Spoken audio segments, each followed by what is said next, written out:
Okay, so it is just after 11 a.m. Eastern Time, so I think it's a good time to get started.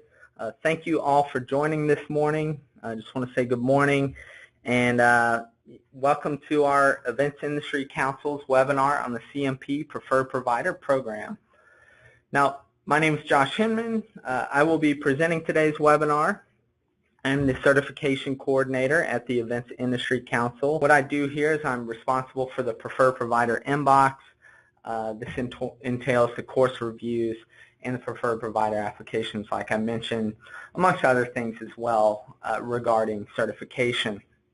Now, today we will review some important topics such as the preferred provider application and course submission process, and we'll also go over what content is eligible for continuing education credit and some of the benefits of becoming a preferred provider. Please note that you can submit questions throughout the webinar.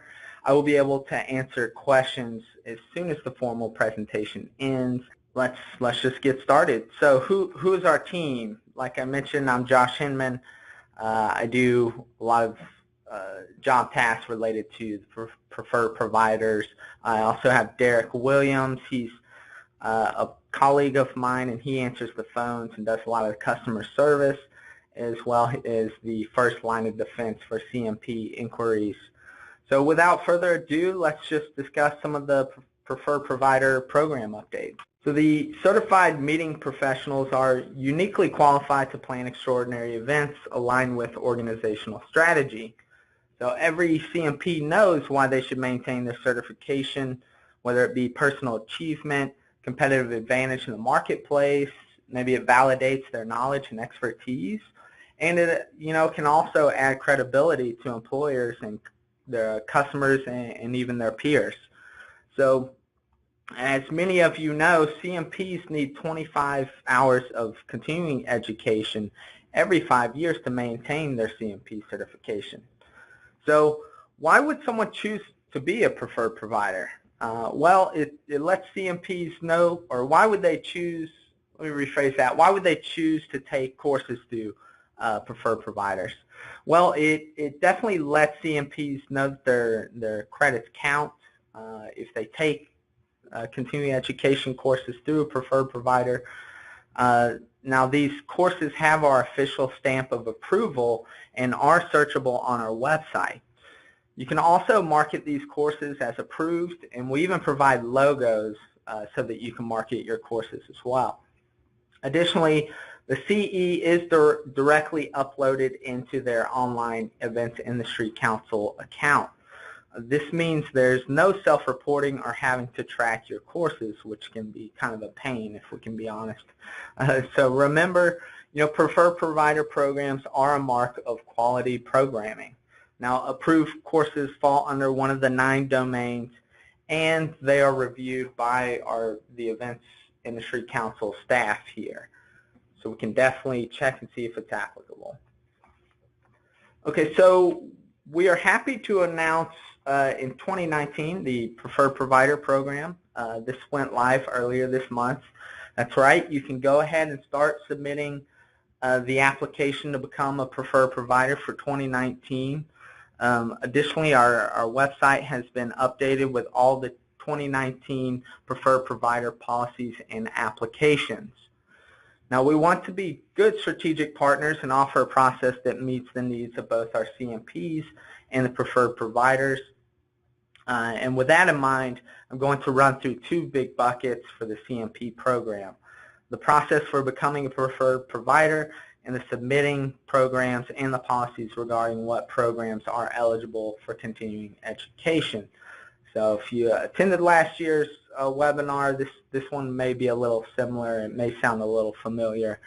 And so first off, as you know, CIC became Events Industry Council in 2017 and underwent a rebrand.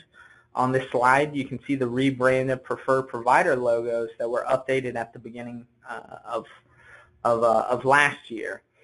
Now, we provide 2 logos for your use, which are these 2 listed here. So there's a larger full logo and a smaller pre-check logo that is best suited for smaller scale graphics. When you use the preferred provider logos, there's some taglines that need to be used in conjunction with them. And so how do you might be asking yourself, how do you get your hands on these logos?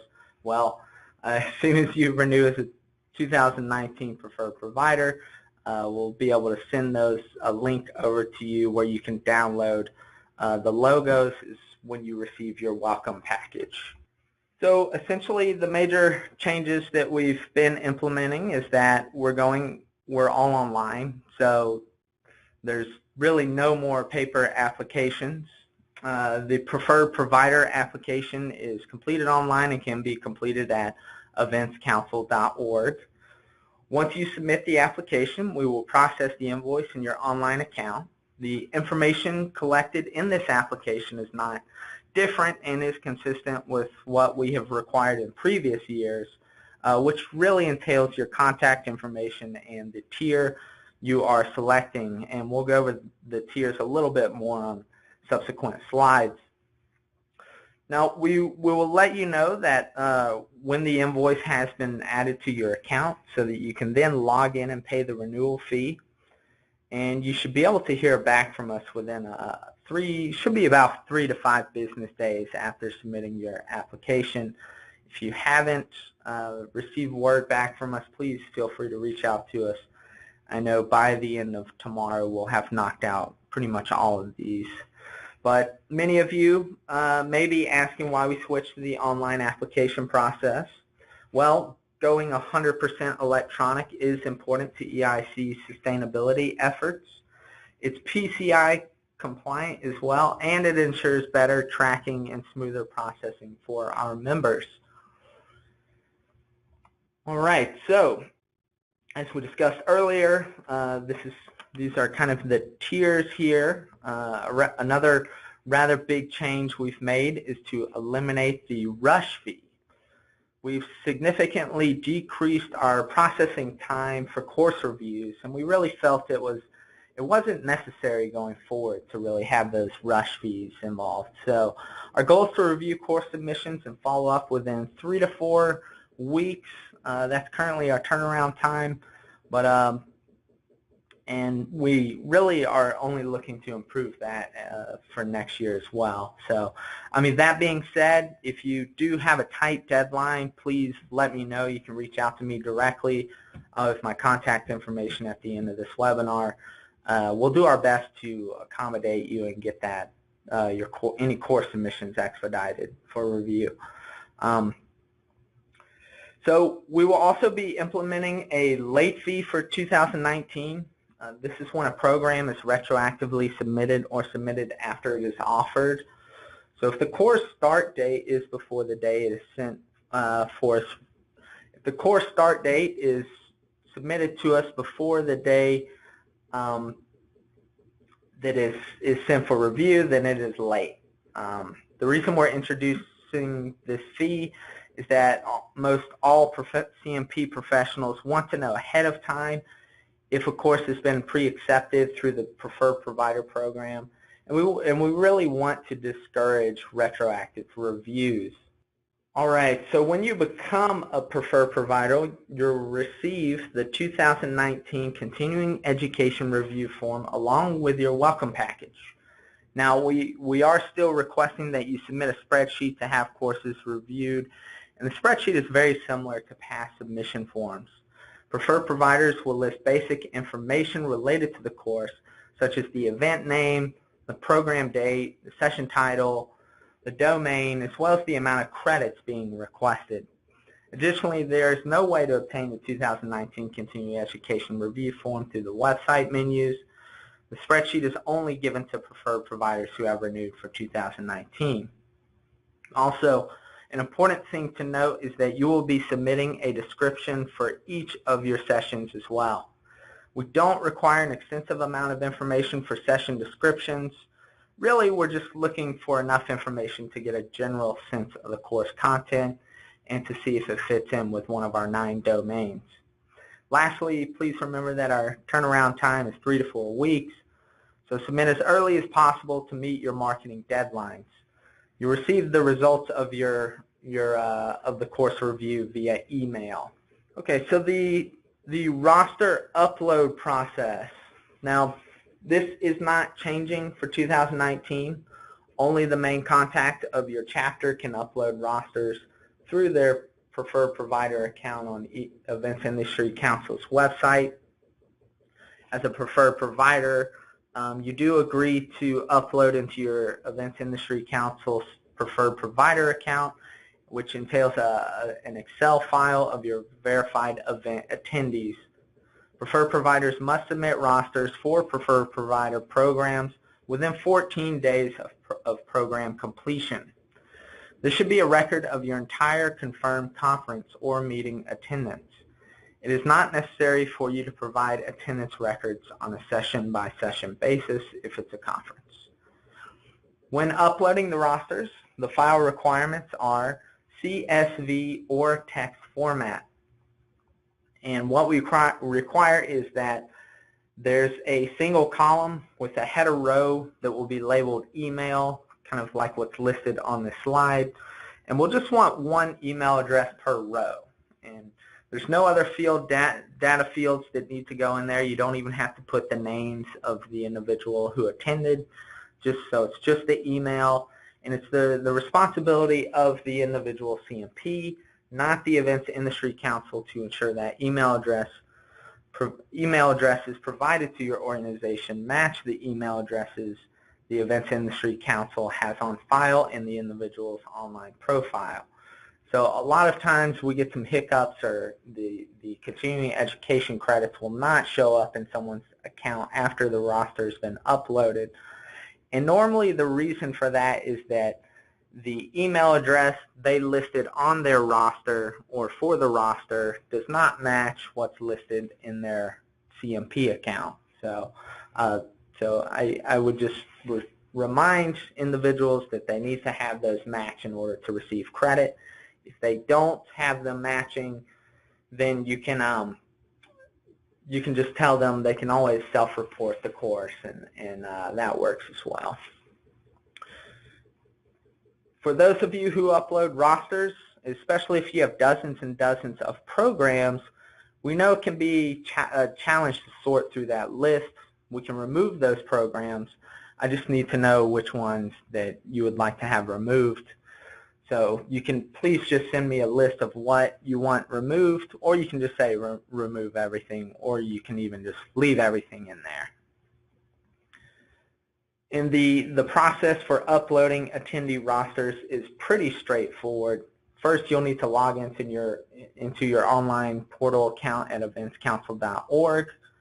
Once you've logged in, on the home page in the lower right-hand side, there's an upload roster icon which you can click. And to submit event attendee information and create CMP preferred providers continuing education records, please follow these steps. What you'll do is you'll select the name of the approved program from the class drop-down list. You'll click Choose File and select the appropriate attendee file and click OK. You can then click Attach. If you attach the wrong file, you may click Remove to remove the file and replace it with another. Then you'll just click Continue. The upload will then be validated, and you will be given a roster import summary that tells you which records went through correctly or which individuals did not have a record with us or a profile with us. And then you can export those results, and like I said, that will just tell you whose credits were accepted and whose were not accepted. I do encourage you to go on to the website and read through the preferred provider program policies before submitting the 2019 preferred provider application and fee. There's a lot of helpful information in there, and I'm only going to highlight or go through the highlights on these slides, but at the end of the presentation we'll also provide a link to this document so that you can review this on your own. So preferred provider status is based on a calendar year basis, so that's January 1st to December 31st. You may add a la carte sessions if you exceed your allotted tier. And local chapters of events industry council members do receive the member rates. So additionally, we do request that you resubmit all sessions each year, even if the session content stays the same.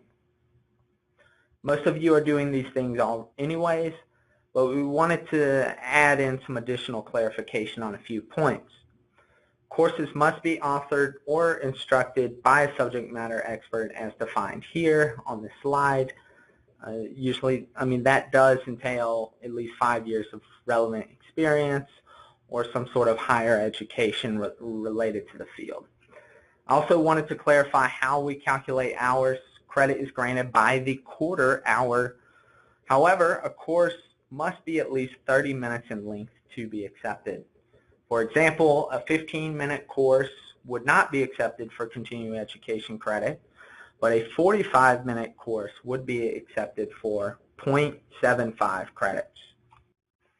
Okay, so here are the general policies on which excluded topics or topics that we don't accept for continuing education credits. So we are not accepting how to be more productive at the workplace courses. These are kind of general productivity, general personal development or professional development courses.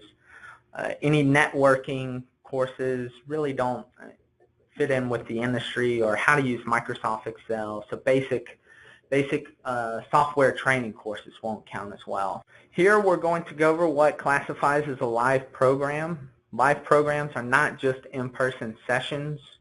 We classify a live program as those in which the instructor conducts the program in real time. This can be done through a live webinar, sessions at a conference, discussion groups, and teleconferences. These all fall under the live program criteria. For a self-study program to be eligible for pre-acceptance, the submission must include your organization's process for recording and monitoring an attendee's participation. For example, Events Industry Council has offered recorded webinars. The webinar software is able to track whether or not a person watched the video to completion, or partial, or not at all. So that's how we are able to track whether someone watched the video. And continuing education is granted when the video is finished, not when the video is purchased. For printed materials, the most common way of doing this is a quiz at the end of the printed material. So after someone reads a report, they complete a brief or a very brief knowledge check about the content. And this is a way to test them, and CE is only granted to those who pass the quiz at the end. If you currently offer self-study courses and you're not sure how to implement this for your programs, we can chat about the viable options and figure out what makes sense for your course.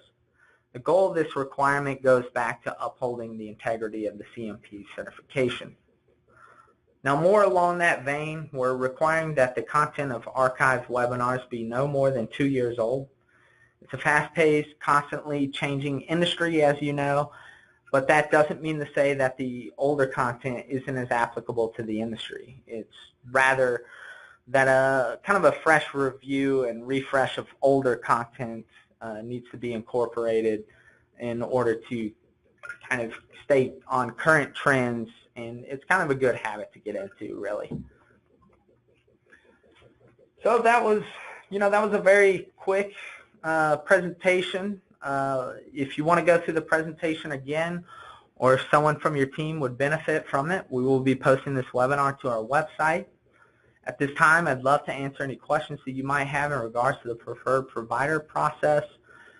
This is my contact information here. I can be, I'm at the office from 8:30 to 5 p.m. Eastern Time daily, and so feel free to give me a call or send me an email. I also have some references here for some of the important documents we discussed throughout the webinar. And now, if you'll just give me 1 second, I'll look at some of these questions and I'll be able to help out anyone here. So give me 1 moment. So someone asked, who is a member? Does being a CMP make you a member?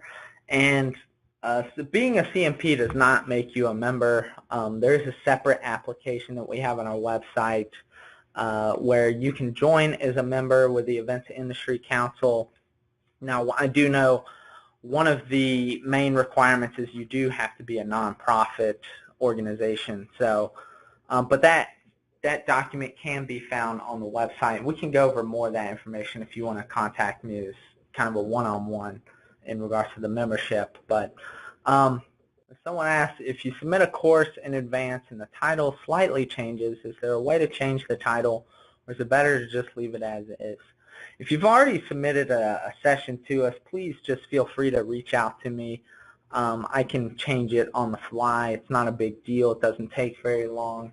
So if there's some content or the amount of credits you input on the application was incorrect, please just reach out to me. I can easily make those changes myself.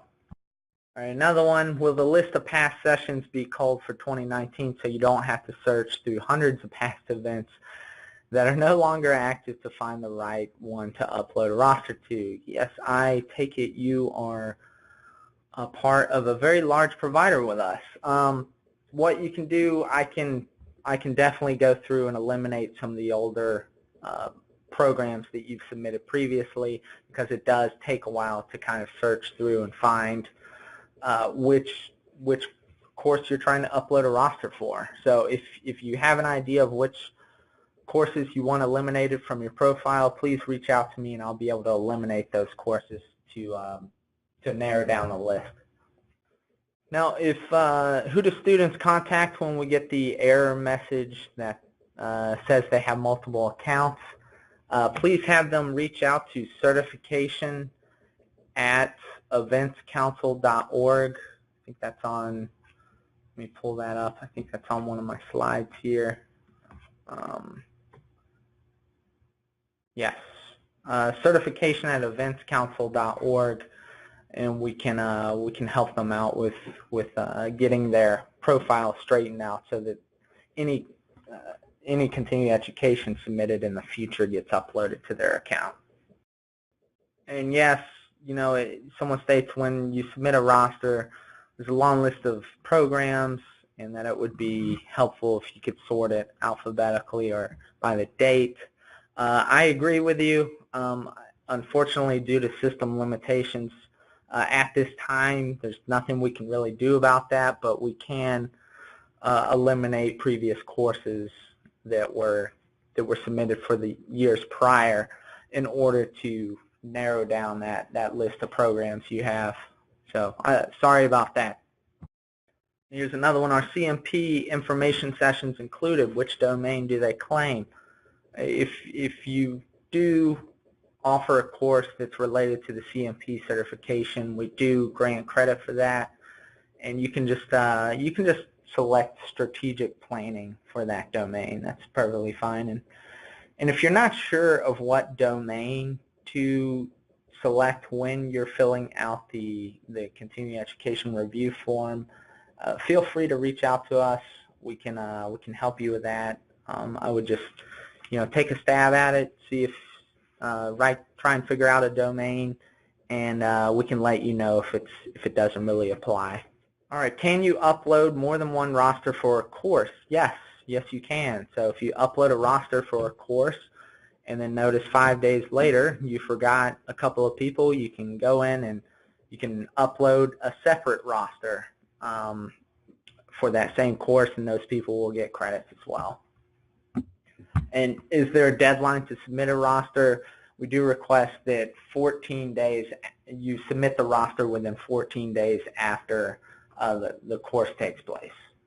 If anyone has anything else, please feel free to reach out to me directly. I want to thank everyone for joining today, and thank you for your continued partnership with the Events Industry Council. They're a very important part of this organization, and we do appreciate everything you do for our certificates. Now, again, if you need anything, please feel free to reach out to me. And that's it. Thank you. Have a great day.